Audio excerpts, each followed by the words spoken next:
Baby Rose ni Mahal. Hello guys, good evening. Today is Sabado nights. Happy Sunday everyone. Para bukas, padaan sa yung mga wall. I-flex ko lang sa inyo kung paano sila dito mag-discount. Kasi bumili yung anak ko ng gloves ko, winter gloves. So kasi malamig na dito, patapos na kasi, nag-sale na sila. Pero matagal pa rin, winter time pa rin. Pero nag-sale na sila. I-perfect ko sa'yo kung paano sila mag-discount dito ng mga bilihin. Tingnan nyo ha. These winter gloves cost 17.99 euro. And nag-sale siya is 3.99. Ito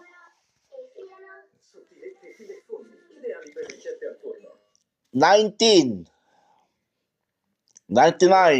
Nag-sale siya 3.99.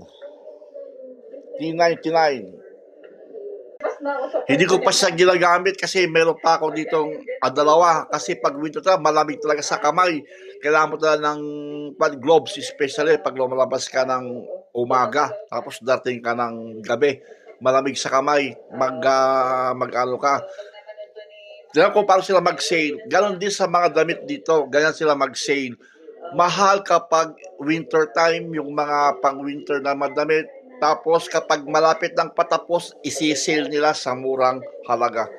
Ganyan, no? Tignan mo yung gloves. Pero winter pa rin ngayon. Hanggang April siya, hanggang third week of April. Considered as winter pa rin yun. Pero mainit na eh. Mainit na dito. Medyo mainit na.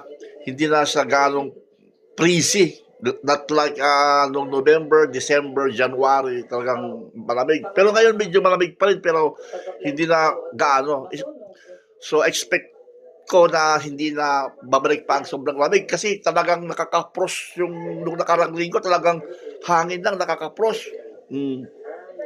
Kita nyo yung pag nag-sale sila ng guantes, ng winter gloves, ang laki ng discount, no?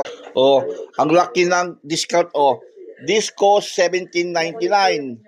Naging 3.99 na lang siya, oh. Itong isa cost 20. Naging 3.99 na lang siya, oh. Powerful. These are winter gloves.